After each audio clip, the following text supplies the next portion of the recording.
In fairness, I experienced high fever on a Friday morning, so napagdesisyonan ko na magpa-check up.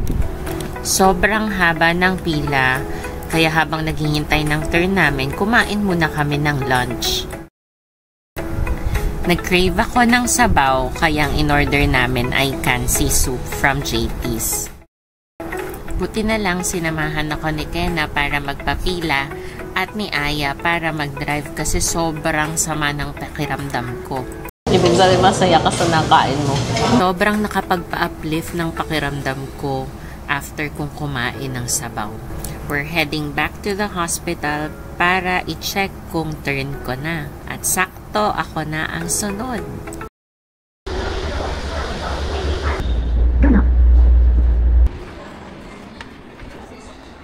Lin!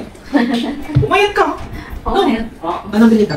Ano po, kasi nilagnat po ako kahapon. Okay. 38.8. Ayan na nga, buti na lang naagapan at nabigyan agad ako ng meds at ngayon magaling na ako. Thank you, Doc! In fairness,